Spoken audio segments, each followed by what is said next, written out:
Hello everyone, welcome back to my channel. আজকের ভিডিওতে তোমাদের সাথে শেয়ার করব তাওয়াং ভ্রমণের সম্পূর্ণ অভিজ্ঞতা।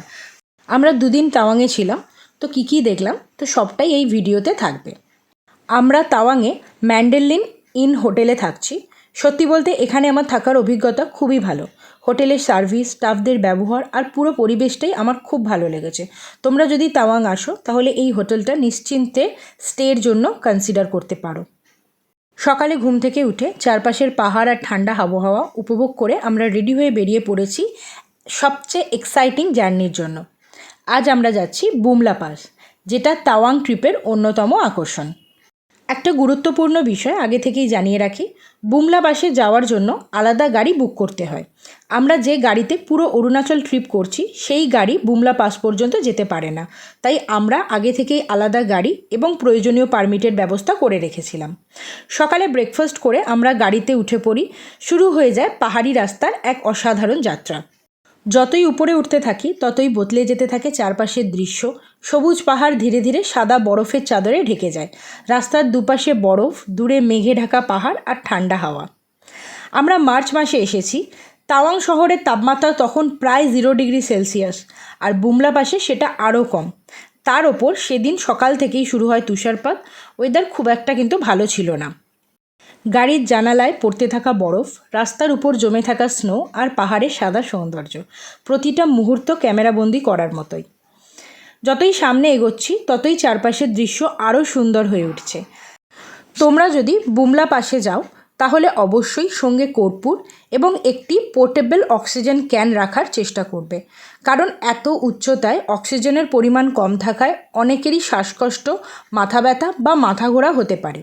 তবে একদমই ভয় পাওয়ার কিছু নেই। সেখানে মেডিকেল টিম, অক্সিজেন এবং প্রয়োজনীয় সব ধরনের সাহায্যের ব্যবস্থা রয়েছে। শুধুমাত্র শরীরে যদি কোনো অস্বস্তি হয় তাহলে সেটা লুকিয়ে রাখবে না, কেউ কোনো প্যানিক করবে না। আর এখানে এসে বেশি দৌড়াদৌড়ি বা লাফালাফিটা একটু অ্যাভয়েড করার চেষ্টা করবে, তাহলেই দেখবে খুব একটা প্রবলেম হবে না। মোটামুটি যা শুনলাম, এই তাওয়াং থেকে বুমলা পাসের যাওয়ার রাস্তায় প্রায় 100রও বেশি লেক রয়েছে। তার মধ্যে পিটিশো লেক অন্যতম। আমরা যাওয়ার পথেই পিটিশো লেক দেখতে পাই। চারপাশে এত বেশি বরফ পড়ছিল যে কাউকেই সামনে যাওয়ার অনুমতি দেওয়া হচ্ছিল না, তাই দূর থেকেই বরফে ঢাকা লেক আর পাহাড়ের সৌন্দর্য উপভোগ করি। আমরা দূর থেকেই যতটা সম্ভব ছবি এবং ভিডিও ক্যাপচার করে নিয়েছিলাম। তারপরে আস্তে আস্তে আমরা আবার বুমলা পাসের দিকে রওনা দিতে থাকি। বুমলা পাস সমুদ্রপৃষ্ঠ থেকে প্রায় 15,200 ফুট উচ্চতায় অবস্থিত। এটি ভারত ও চীনের সীমান্তে অবস্থিত একটি অত্যন্ত গুরুত্বপূর্ণ সামরিক এলাকা। 1962 সালের ভারত চীন যুদ্ধের ইতিহাসের সঙ্গে এই জায়গার গভীর সম্পর্ক রয়েছে। আজও এখানে ভারতীয় সেনাবাহিনী অত্যন্ত নিষ্ঠার সঙ্গে দায়িত্ব পালন করে চলেছেন। বুমলা পাসের মেন এন্ট্রান্সের পর মোবাইল বা ক্যামেরায় ছবি ও ভিডিও তোলা সম্পূর্ণ নিষিদ্ধ, তাই সেই অংশের ভিডিওও আমি দেখাতে পারছি না। তবে সেখানে অফিসিয়াল ফটোগ্রাফারের মাধ্যমে ছবি তোলার ব্যবস্থা রয়েছে। আমরাও ছবি তুলেছি, যেটা ভিডিওতে অ্যাটাচ করে দিয়েছি। এরপরে আমাদের প্ল্যান ছিল মাধুরী লেক যাওয়ার, কিন্তু সেখানে অনেকেরই শরীরটা খারাপ করায় এবং ওয়েদারটাও খারাপ হতে থাকায় আমরা ওই দিন হোটেলেই ব্যাক করি। পরের দিন আমরা আবার সকাল সকাল তৈরি হয়ে বেরিয়ে পড়ি তাওয়াংয়ের লোকাল সাইট সিইং করার উদ্দেশ্যে।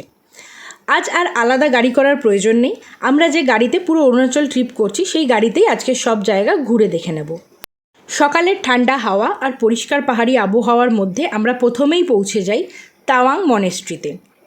দূর থেকেই মনেস্ট্রিটা দেখতে ভীষণ সুন্দর লাগে।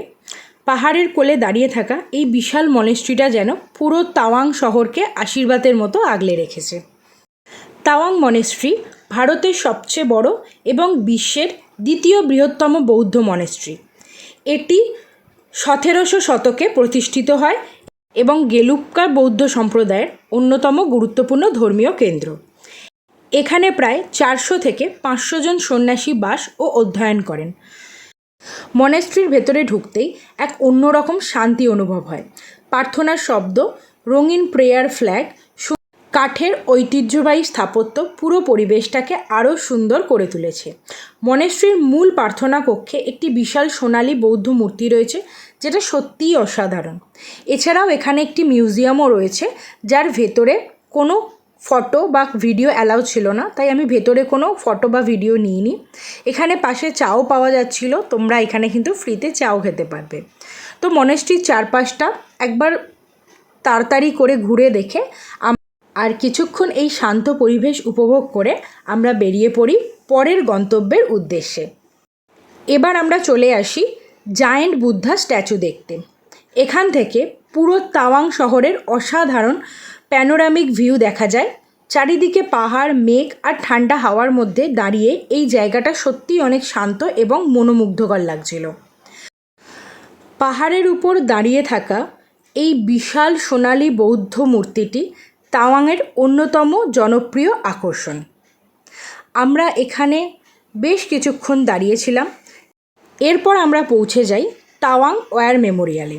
এই স্মৃতিসৌধটি 1962 সালের ভারত চীন যুদ্ধে শহীদ ভারতীয় সেনাদের স্মৃতির উদ্দেশ্যে নির্মিত। এখানে এসে শুধু একটি দর্শনীয় স্থান নয়, বরং দেশের জন্য আত্মত্যাগ করা বীর জওয়ানদের প্রতি গভীর শ্রদ্ধা অনুভব হয়। এরপর আমরা চলে যাই তাওয়াং লোকাল মার্কেটে। মার্কেট ঘুরে কিছুক্ষণ কেনাকাটা করার পর আমরা আবার ঘোরাঘুরি শেষ করে হোটেলে ফিরে আসি। তবে আজও আবহাওয়া খুব একটা ভালো ছিল না। সন্ধ্যের পর আবার বৃষ্টি শুরু হয়ে যায়, প্রচণ্ড ঠান্ডাও ছিল। আমাদের ইচ্ছে ছিল তাওয়াং ওয়ার মেমোরিয়ালে বিখ্যাত লাইট অ্যান্ড সাউন্ড শো দেখার, কিন্তু আবহাওয়ার কারণে সেটা আর দেখা হয়ে ওঠেনি। তবুও তাওয়াংয়ের এই দুটো দিন আমাদের প্রত্যেকের কাছে স্মরণীয় হয়ে থাকবে। ভিডিওটা ভালো লাগলে অবশ্যই লাইক করবে, কমেন্ট করে জানাবে কোন জায়গাটা তোমাদের ভালো লেগেছে, আর সাবস্ক্রাইব করতে ভুলো না। বাই।